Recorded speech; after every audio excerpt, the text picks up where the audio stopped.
Welcome to the Magical Overthinkers podcast, a show for thought spiralers, exploring the subjects we can't stop overthinking about, from laziness to people pleasers.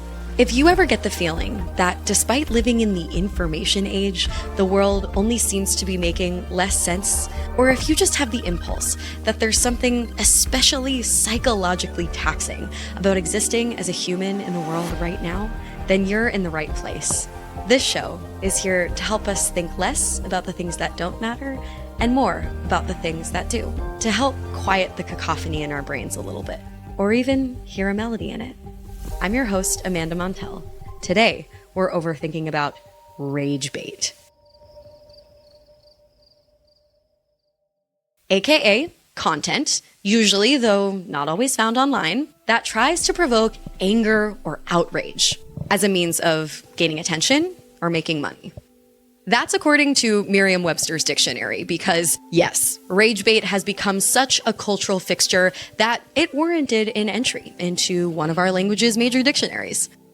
Ragebait is algorithm-backed, it's highly profitable for social media companies, and it is, by perhaps no surprise, the sort of late-stage version of clickbait, which were simply headlines or captions aimed at grabbing people's attention through sometimes even lighthearted or funny ways. How quickly that concept has been perverted. Sometimes it feels like every 3 months we look back at our pretty recent selves and think, how innocent a time that was for our internet usage. Today, we're going to cut straight to our interview with truly the perfect expert to help us analyze this topic, to take the temperature down in our minds and souls a little bit. Today, I'll be speaking with Lee C. Camp. Dr. Camp is a theologian and ethics professor. He's a distinguished faculty fellow at Lipscomb University and host of the No Small Endeavor podcast, which explores what it means to live a good life.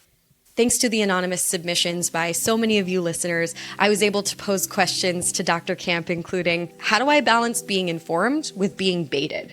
Literally, why, fundamentally, do some brands, influencers, media outlets make others mad on purpose, as if we needed more to rage about? How does Ragebait intersect with politics, activism, cancel culture? I am so excited for you to hear this conversation. I hope it provokes some thoughts. So without further ado, overthinking about Ragebait with Dr. Lee C. Camp. Lee, welcome to the Magical Overthinkers podcast. Thank you, Amanda. Nice to be with you. So nice to be with you. Very exciting topic of discussion for today. But before we get into it, could you please introduce yourself and your work to our listeners? Yes. Hi, I'm Lee Camp. I have been a professor of theology and ethics for like 25 years for my day job. I live in Nashville in Music City, and along the way, I began doing variety shows, and they were like variety shows with themes around social ethics and social justice kind of stuff. And surprisingly, got a lot more interest than we thought. So that has become a major part of what I've done with my career. And so, I think this year we did 7 or 8 shows, and we've gotten to work with really incredible people, including the Sheryl Crows and the Vince Gillses and the Malcolm Gladwells and all that kind of stuff. And so it's been wonderful. And then along the way, in 2020, we started a podcast called No Small Endeavor. And because my academic discipline is in ethics, I think a lot about virtue theory and human flourishing. And so the tagline of our podcast is exploring what it means to live a good life. And so we talk to scientists, neuroscientists, psychologists, theologians, philosophers, politicians, all asking the question, what does it mean to live a good life? And how do we go about pursuing living a good life? And how do we have a vision for a life that we believe to be good? And then how do we align our daily rhythms, habits, routines to make that life actually feasible? It's a lot of fun. That actually got syndicated on public radio, and now we're on about 100 public radio stations around the country with that. So we'd love for people to join us on No Small Endeavor. It's a lot of fun. Wow, you are a fella after my own heart, a sort of academically minded variety show. I put on one of those too. My book tour last year for The Age of Magical Overthinking, the book that inspired this podcast, was a variety show involving a PowerPoint presentation about parasocial relationships, but also like drag performances. It just made sense to me. To me. Well, fun. I'm glad to know that we share the love of the variety show. Variety shows are wonderful. Yeah, they're really something else. Why not, meet the minds in unexpected ways, Right. That's right. Okay. So today we're talking about Ragebait. And I'm going to open up with the question that I pose to all of my magical overthinkers guests at the top of our interviews, which is simply, what is an irrational thought spiral living rent-free in your head lately? Well, I would say first that I've had to work very diligently to learn not to let irrational thought spirals live rent free in my head. And I started working really hard on that about 20 years ago. And so they don't take up residence in my head as much as they used to. Right now, one that wants to keep getting in my head is I'm in the Bible Belt. And there's a lot of craziness. I don't know if you've noticed, there's a lot of socio-political craziness going on in the country, and it can get very acute and take very particular forms in the Bible Belt. And so there's been some stuff happening in our community that's just driving me kind of crazy. And so it keeps wanting to get into a overthought spiral in my head. So I have to keep letting it go. It's one of those things where it's affecting a lot of people in my immediate community, people that are friends of mine and colleagues of mine.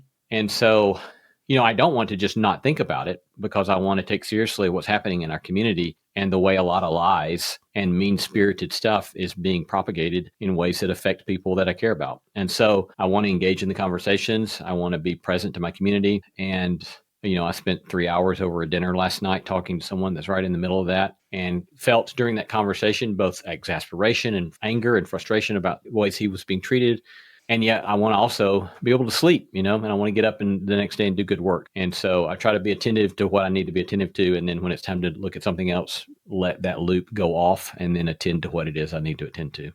It is such a unique challenge of this particular time in history. We want to protect our peace, but also be exactly active in the issues and hullabaloos that affect us and our communities most urgently. And that dizzying swing is a defining struggle of this time, I think. Right. And yes. I don't think 2,000 years of mindfulness meditation or whatever you've been doing to stop the rumination could prepare anyone for what we're going through right now. So thank you for sharing that.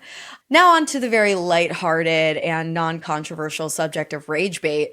I wanted to relay about a dozen thought spirals and overthinky questions that were submitted by this podcast's listenership, our Magical Overthinkers Club community.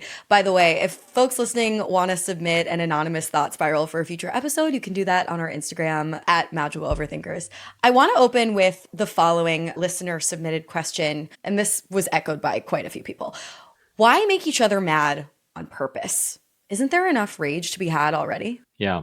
Well, a few weeks ago on No Small Endeavor, we had an episode come out with a guy named Garrett Graff, who's a fantastic writer, journalist, and he has done a lot of research on the internet and the rise of the internet and how it works. And in this recent season of one of his podcasts, he is especially looking at the way the internet and social media especially has weaponized anger. So, I think that it's always important to realize that the increased focus on anger and getting people angry is a calculated business model. And it's the attention economy, right? Maybe that's one of the things we should take off of one of the famous politicians. Rather than saying it's the economy, stupid, we should be saying it's the attention economy, stupid. This is what's going on, is that people are trying to manipulate us and make us angry, because the longer we stay on a social media platform, the more they can sell ads and the more money that they make. And this has been documented over and over and over again. And it's even more pernicious than that, right? Is that they began to realize that anger is a way of getting the dopamine going even more strongly, and we get addicted to the stuff. And so Garrett was talking about how Facebook at one point realized that if you respond with an angry face in response to a post as opposed to a thumbs up like, that counted 5 times more in their algorithm than the like symbol does. Oh my God. Because it's like the more they can get you pissed off, the more money it's going to make them. And so I think that that's always like a first thing we should always be mindful of, is that if we're on these platforms, that's what they're trying to do to us. And then secondly, to realize that we can get habituated into these things ourselves individually. And so we can get into this space of where we get trained to respond in these ways, to react in these ways. And then we begin to propagate it if we're simply reacting out of anger. And so it's the attention economy. And then we can get habituated by what the attention economy is trying to do to us, and we can propagate it ourselves. And so somewhere in there needs to be some sort of intervention in ourselves to break off that cycle. Yes. Oh my gosh. What you're saying reminds me of some research that I encountered while writing this chapter of The Age of Magical Overthinking about the illusory truth effect, or the power of repetition to make something false sound true. And yeah, I remember reading a study that talked about how among the emotional responses most likely to make a piece of information both persuasive and shareable were laughter or humor, disgust, frustration, surprise, and fear. So all of those combined kind of add up to rage. Like if you're surprised, frustrated, fearful, laughing, and disgusted, that's kind of rage in a nutshell, I think. Yeah. A toxic brew that can pull people in for sure. Yep. Yeah, absolutely. Okay, next question. How does rage bait play into further dividing politics and this country overall? Well, what I have been wondering is you could think of what happens with rage bait as this exercise in creating new kinds of persons and new kinds of parties and new kinds of division. Or you could think of rage bait as simply that which tends us towards the worst version of ourselves. We're a country that has different convictions about things, right? We believe different things about important things. And consequently, there's difference. There's honest difference between us on a great variety and great host of issues. But then what happens when we're in this kind of attention economy that is playing off of anger? It is inviting us to become the worst version of ourselves with regard to our convictions. And so it's like, we have difference, but then the question becomes, are we going to become the worst version of ourselves with those differences and be further more divided because now we become hateful and ugly about our differences? And so I tend to think we should just think in terms of, okay, this is trying to make me the worst version of myself. I still have convictions. I still have ideas that I think are important to me. And it's important for me to try to communicate those. But then to lean in toward becoming the best version of ourselves with regard to our convictions.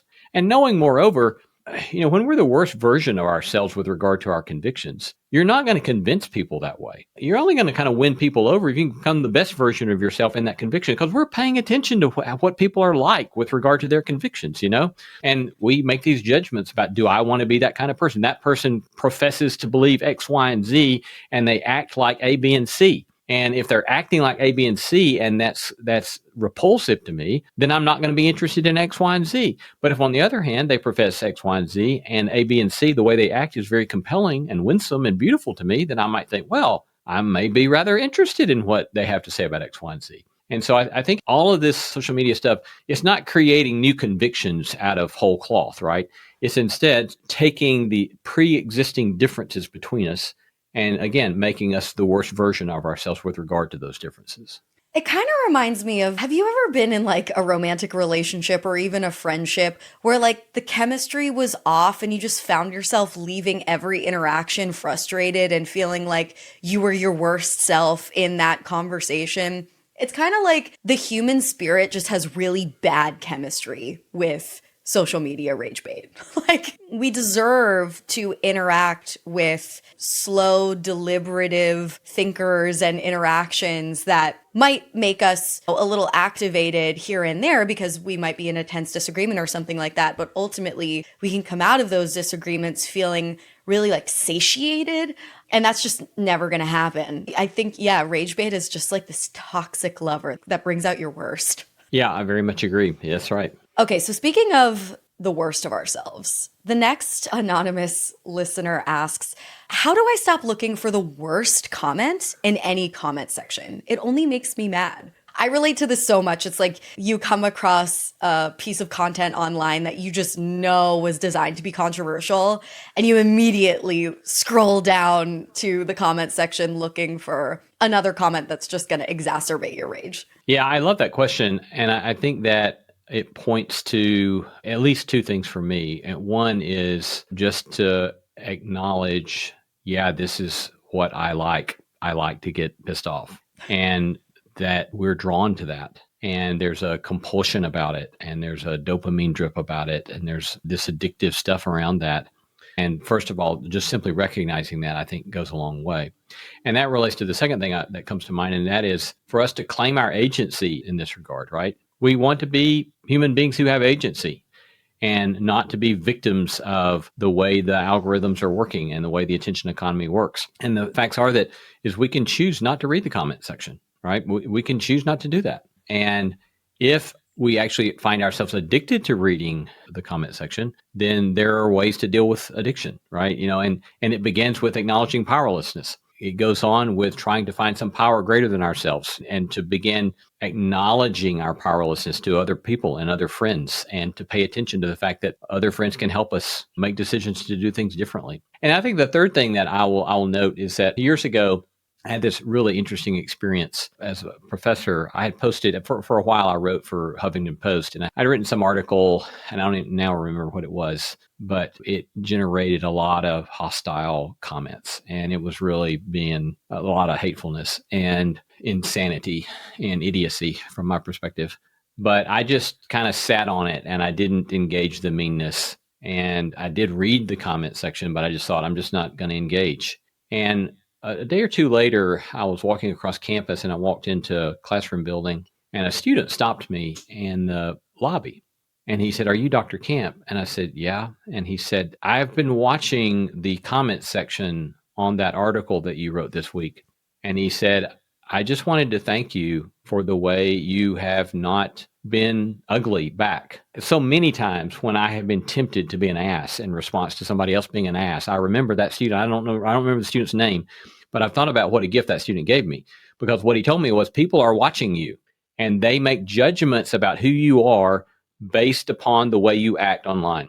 And I think that that's the thing, the anonymity of the online world, it creates such problems, right? Because you forget people are paying attention to you, but they're paying attention to you and they're making judgments about you. And if you're an ass, then they decide you're an ass, right? And I don't want to be thought an ass, and I don't want to be an ass. And so it's like, just pause and breathe, and to remember all of the good basic practices of de-escalating ourselves, of learning to breathe, of learning if we need to exercise, if we need to meditate, whatever it is that we need to do to have some sort of intervention to keep us from going down that rabbit hole, to actually use our agency and do that.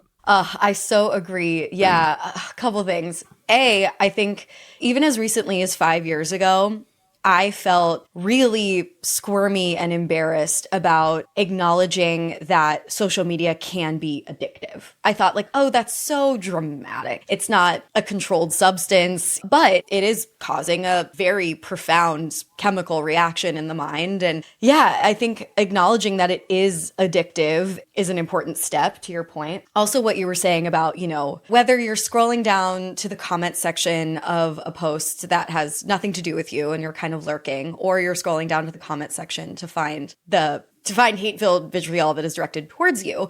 And I have done both those things. I think it connects to the phenomenon of negativity bias, or like our tendency to focus on the spare negativity in a field of flowers. We only see the snake for survival purposes, because, if you really are in a field of flowers, it's not going to behoove you to be like, oh, but there's so much beauty. Like, don't worry about the snake. It's like, no, you really want to make sure to zero in on the snake so that you don't step on it, it doesn't bite you and potentially kill you. And we're kind of misapplying that instinct to social media comments, I think. And it does take like a really conscious, effortful set of skills to be like, no, I am going to either step away or kill him with kindness. And I've found that whenever I choose to engage with a comment with grace, it de-escalates the interaction in me. It often de-escalates the interaction in them, and I can like live with myself. And then sometimes I just have to log off. Right. Yeah, as you were describing that, I was flashing back to, I don't know, sometime in the last couple months, someone really just laid into us, and I thought in a altogether unfair way. And he was actually using shaming language. He actually said, "Shame on you for blah, blah, blah, blah." Yeah. And because I was raised in a kind of fundamentalist context in the Bible Belt, I'm like hyper allergic to shame, and it just ticks me off, and I don't want anybody to be shamed around me. So I thought I'm going to respond, and I'm going to respond pointedly. But I responded in a way that I made clear that I did not want him shaming me or our team, and that was unhelpful. Then I acknowledged that there was some truth to what he was saying, and that I was happy to discuss that, but I was not going to participate in a conversation about shaming. And next thing I know, we ended up exchanging some direct messages, not in front of everybody. And then I start realizing that he's followed 2 social media channels that I have. And so it turned into this sort of way to connect. Yeah. Because I did decide to be direct and say, I'm not going to play that game, but to treat him as a person who has valid thoughts and valid conversation, and then try to engage that valid conversation. And I think that's another thing that you're pointing us to there that's helpful, is that we actually have a lot of tools in our tool chest, right, of ways that we can respond to this. We can choose not to respond at all, but if we choose to respond, we can find ways to try to engage in a way that can be constructive. That also reminds me of a book I remember reading years ago that I found very helpful. I forget the name of the title, and I forget the name of the author, but it's something like Dealing with Difficult People or Dealing with Problem People or something like that. This was a guy who was a therapist. And he was basically making the case that we tend to think that talking makes things better. And he said, talking only makes things better when you are engaging with someone who is demonstrating that they are using rationality and engaging with reason. And if they're engaging with reason and rationality, actually talking does make it better. But if they're being irrational, then actually talking makes it worse. That's been a really helpful thing to me interpersonally, as well as in this online context. It's like, well, is there any rationality here? If there is, then okay, let's experiment and engage with it and see where it goes. And if there's not, then I'm just shooting myself in the foot, and I'm perpetuating all of these problems by trying to engage with somebody who's irrational.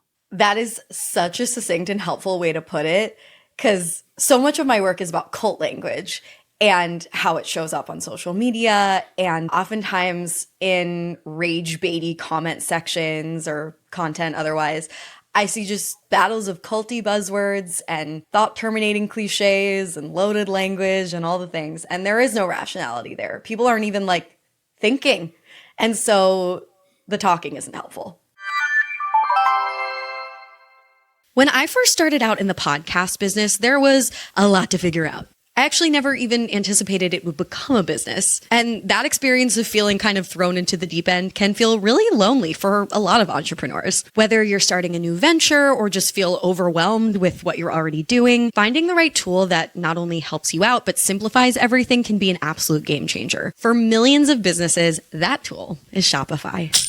Shopify is the commerce platform behind millions of businesses, from the little guys to household names like Gymshark and Mattel. My very first merch experiment was also thanks to Shopify. You just get started with your own design studio. They have hundreds of ready-to-use templates so that you can build a beautiful website that represents you. They also have tools that help you with product descriptions and page headlines. And they offer expertise with everything from managing inventory to processing returns to international shipping and beyond. If you're ready to sell, you're ready for Shopify. Turn your big business idea into with Shopify on your side. Sign up for your $1 per month trial and start selling today at shopify.com/magical. Go to shopify.com/magical. That's shopify.com/magical.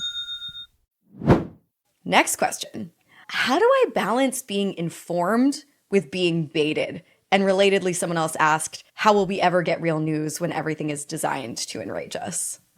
Well, I really appreciate the question there. And I guess I would just say there are a lot of news sources out there still that are not trying to enrage you, and go find them. For me, it's The Economist. The Economist is like a British publication. It's kind of conservative economically, kind of middle of the road socially. They do global news, and they're willing to critique anybody and everybody.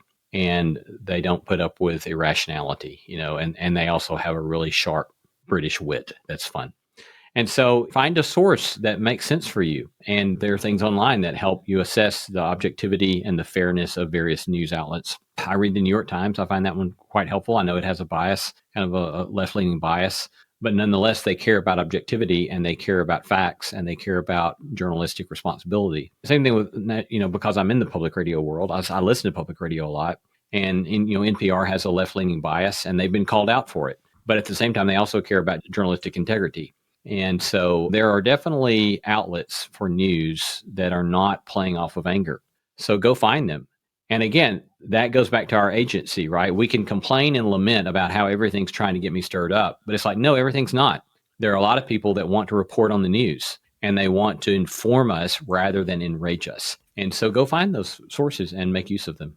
100%. My heart rate goes down when I log off of social media and listen to NPR. And I know it has the left-leaning bias, but that's part of why my heart rate goes down. Just like, it's measured news that I can digest spiritually. And yeah, I'm increasingly starting to think that there is this like literacy class divide emerging in our society between people who only engage with the news on social media, aka Ragebait, and people who, for whatever reason, their community, their educational background, whatever, have led them to engage with more measured news. And they're actually like reading more than, 7 words at a time. Comment sections have never made me feel more informed. They've only made me feel more upset. Yeah, social media is just a terrible place to try to get informed about what's going on. Yeah, exactly. You're only going to get a very select set of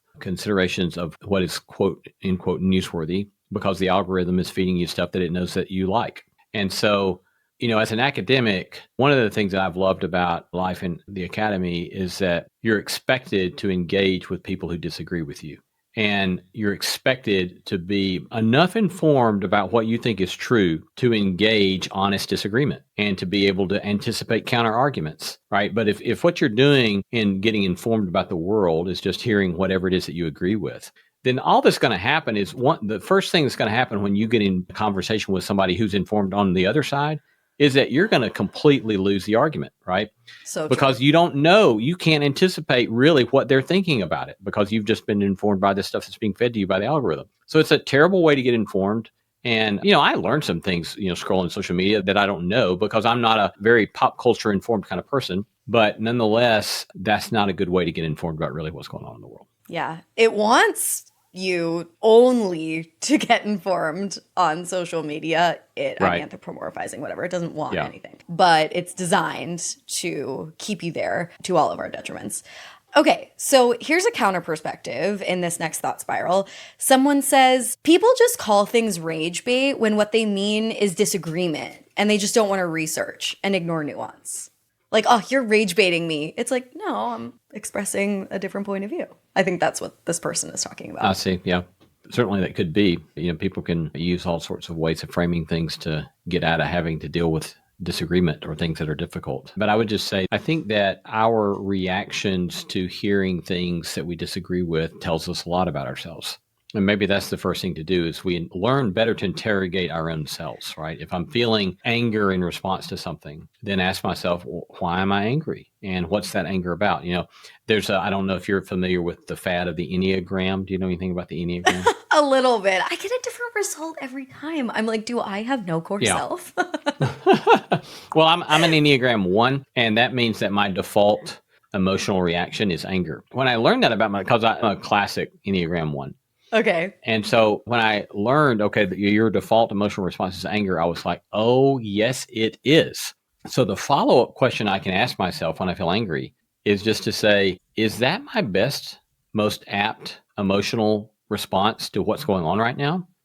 And what I've learned is that if I will simply ask myself that question, then sometimes what the answer to myself is, no, actually, the better emotion here is sadness. Or no, actually, maybe the better response here is curiosity, or maybe the better emotional response is I am tired and I'm frustrated that this is so difficult to get done. Yeah. And so just simply learning to interrogate ourselves about our emotional reactions to things, I think, can help us a lot because it gives us a wider tapestry of things that we can call upon and a different kind of possibility. But that's the old line about the difference between a reaction and a response.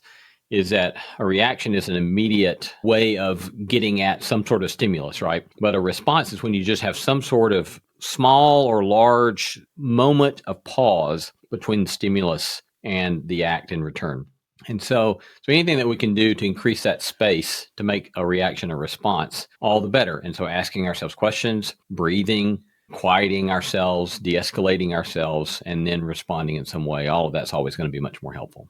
Oh, man. I don't know. This is like a crass turn of phrase, but I have heard in the past that anger is the cheap whore of emotions. I disagree. Yeah, I don't know that I entirely agree either, but I appreciate what it's getting at, which is like, is the main thing you're feeling actually anger, or do you just feel activated and it's coming out as rage because that feels most comfortable to you or whatever? Yeah. I mean, Aristotle used to say that the virtuous person will be angry in response to the right things in the right way for the right length of time with the right intensity. And the first time I read that, I thought, oh, well, thanks very much, Aristotle. That's so helpful. But the more I thought about it, it's like, no, that's actually brilliant, right? Because anger is an emotion at its best. When anger is well trained, anger is telling us someone is violating a boundary that needs attention, right? So anger is given to us as a gift to keep us alive and to help us survive and thrive. And so the question becomes, though, like any kind of gift, it can become perverse. And we can become habitually angry. We can become, irascible and always quick-tempered. But at its best, anger is this thing that allows us to see the violation of a boundary and give a response to it. But that's very difficult to do. It's very difficult to train ourselves or to become trained in such a way so that that's the way anger works in our lives. But I do think at its best, that's the way anger works in our lives and should work in our lives. That makes so much sense. So that transitions nicely into this next anonymously submitted question. Does Ragebait flatten our righteous anger? Like, does it train us poorly? I think it very much trains us poorly, yes. Years ago, I remember I was a young rookie faculty member. I was a year or two into teaching, and I was in a faculty meeting and listening to, it's just classic that faculty members always think administrators are idiotic and administrators think faculty members are idiotic because you're coming at such different worlds about what you're trying to do in education, right? And we're sitting in this faculty meeting, and the administrators announced some policy that I thought was stupid. And I turned to my colleague, and he and I are the same age and started teaching at the same time. And I said, that pisses me off. And he looked at me and he said, you're always pissed off. Oh. And it was like, oh, really? Oh, that's bad. That's bad. And so it was a very helpful gift from my friend. He wasn't judging me. He was just saying, Lee, you're always pissed off. And so it was very helpful to me to say, okay, this is not who you want to be. And this is not the way you want to be trained in these emotions. And so find some sort of way to do something differently. And that was a very serious moment for me of beginning to try to train myself in doing something differently in that regard. Okay, so I want to ask a couple more standard questions, and then I'm going to engage you in a lightning round where I'll task you with answering questions in a yes or no or like 5 words or less. We'll see if that rage baits you. The next person wants to know, where is the line between rage bait and activism? Getting people angry about something going on in the world because it's valid, awareness is important, or getting people angry about something going on in the world because there are monetary or clout incentives or whatever? Yeah, that's a very interesting question. Well, there's no doubt that getting people angry is one way to get them motivated, but it's a really bad long-term motivator. It just doesn't suffice very well if the goal is to get people engaged in something that they're going to stick with and that they're actually going to make a contribution to. Anger isn't going to help very much, I don't think, long term. Again, it can be a short-term motivator and give us a kick in the pants to get us to pay attention to something. But the work of social change, I think, requires long-term commitment. And that's going to be more motivated by love, and it's going to be more motivated by trying to make a constructive contribution to the world and some sort of commitments to justice or fairness or equity. And again, anger is not a good long-term motivator. Because another way to think about that is that the word resentment is really interesting etymologically, right? Because it's the word resentiment. And so the idea of resentment is that you go back and you put yourself in the place of where some sort of offense occurred, and you re-experience the sentiment of anger about some historic wrong. Whoa. The idea there is that resentment, as I've heard friends in recovery say, resentment is drinking poison and hoping the other guy dies. And it doesn't do any good for anybody. And so falling into this place of habitual anger, that is resentment, you just poison yourself with that. And so again, are there places to sometimes use? Maybe, yeah, probably. But these days, I would be extremely cautious about using that as some sort of strategy to get people working towards some sort of social constructive change in the world. Yeah, ooh, interesting. When I think of resentment, I think of like this really stale anger. It's just moldy and dry and cracked. It's almost like anti nostalgia. You know, nostalgia is like a dried flower petal, and resentment is like a moldy, just nasty old crust of Old something. offense. Yeah. Yeah. I like that. I may have to steal that, Amanda. Yeah, that's good. Take it, take it. Okay, one more standard question and then we'll do a lightning round. Next person asks, at what point did the typical clickbait type rhetoric we were so used to seeing shift primarily into the rage bait that the internet has been inundated with? It feels as if it happened overnight.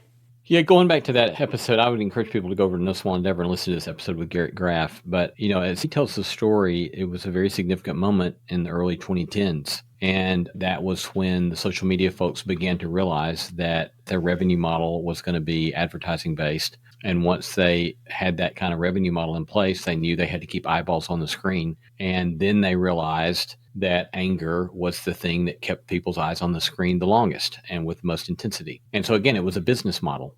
And that business model has been extremely effective. And so, yes, it has gotten much more pointed. Yes, it has gotten much more outrageous. And there is a business model driving it. Yeah, I remember because I used to work in digital media. I worked for an online beauty magazine. And so a big part of my job was coming up with clickbait headlines, not rage bait, clickbait. It was like 2014, 2015, that era.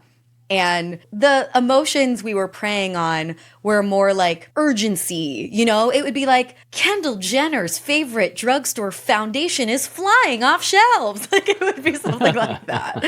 And then after I left digital media with the birth of TikTok and as Instagram sort of perverted and all these different things, I definitely noticed that rage bait took over headlines and all the rest. But it was after I left digital media in, I think, 2018, 2019, and into the pandemic era.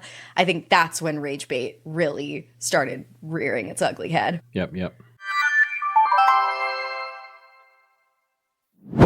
Okay, now I'm going to challenge you with a lightning round to just sneak in a few more of these thought spirals because they're so good. This is hard for us academics because we want to be nuanced about everything. I know. We don't like yes and no answers, but I'll do my best. I know. And it's hard for me as a cultural critic, writer, whatever, language lover for different reasons. And that's just because I like to be verbose. Yeah. Okay. First lightning round question. Are you considered a rage baiter if you block and report the rage baiter? No. Amazing. That was perfect. You crushed that. Is politics in general these days just rage bait? In the American context, it seems. Amazing. Again, 5 words. How about that, Amanda? 5 words. You're slaying. Yes, 5 words or less. That was great. That was great. Okay. This one's not really a yes or no question, so I'll be a little more lax about my 5 words or less rule. Why not just tell the truth? We cause so much stress and tension arguing. Well, some people think they are telling the truth. Great. That's a perfect answer. This one's not so much a question, more a thought spiral. At this point, I'm just expecting comment sections of most posts to be absolutely vile, abhorrent, and unforgiving. Good. So don't read them. Exactly. Last lightning round question. Does cancel culture enable rage bait because people get power trips on being able to shut someone down? Probably. Oh my God. That lightning round was a perfect fit for you. You were brilliant at that. Okay, Lee, I have one more question for you, and it goes like this. With regards to rage bait, what do you think is the number one thing people are overthinking? And what's the number one thing you think people are underthinking? I think they may be overthinking how much of it is new. That is clearly, as you and I have discussed, right? There are new ways of leveraging this in social media, but sustained, intense, even hostile disagreement is nothing new. And we recently released a new series with 3 of the best poets in the United States on No Small Endeavor. The question we asked them was, what's poetry's role when the world is burning? And it was just wonderful conversations. And in the conversation with Joy Harjo, who's been U.S. Poet Laureate like 3 times, she's Native American. And she said, look, our people know that intense, difficult difference is nothing new. And yet we found ways to continue to be here and to continue to live and to try to find ways to flourish. And so that was very helpful to me. It's like, we don't have to overblow how horrible it is. Every age, every generation has had its horrors. And so I think maybe we overthink that.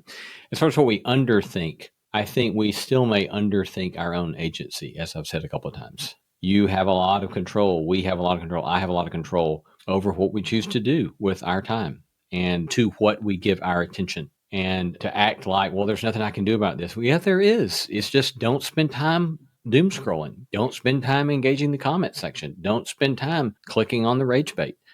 Get yourself educated other ways. Find a way to make a contribution to the world, and don't waste your life. You know, you're not going to get to the end of your life and look back and think, oh, I wish I had spent more time letting that ass know that he was an ass. Yeah, so true. You know, that's just not going to be a life worth living. And so use your agency to envision what kind of life is a life worth living, and then go after it. Lee, thank you so much for joining this episode of Magical Overthinkers. If folks want to keep up with you and your variety of work, where can they do that? I'm on social media at Lee C. Camp, but we'd love for people to listen, especially to 2 different podcasts we have going on. One is No Small Endeavor that I've mentioned a couple of times. We also have another brand new podcast called The Subtext. Co-host this with a young woman who, she and I both are trained in theology. And so what we do is it's very fun. We look at pop culture stuff, and then we talk about the philosophical, moral philosophical, and or theological stuff that nobody's talking about. That's really fun. So for example, we recently did an episode on Taylor Swift's new album. I guarantee it's fun. And so anyway, yeah, you can find that podcast, again, is called The Subtext. Fantastic. Thank you so much. Thank you, Amanda. Great to be with you. You too. And thank you, listeners, so much for tuning in.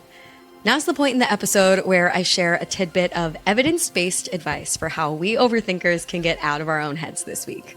This one comes from a Psychology Today piece written by Dr. Diane Grande. In it, she cites a study from 2019 by Koselka et al. That recommends the following simple tip for getting present and reducing toxic stress. Now, I think at this point we're all pretty familiar with the psychological benefits of being in nature, but specifically this study endorses finding a way to be among trees. Walking outdoors, especially in a wooded area, was shown to result in a notable and consistent improvement in emotional well-being. So I know we all say touch grass, but I think an excellent addition to that would be look at trees. Certainly won't solve all your problems, but it definitely won't hurt. And with that, thanks again. Until the next thought spiral, remember, think it over, just don't overthink it.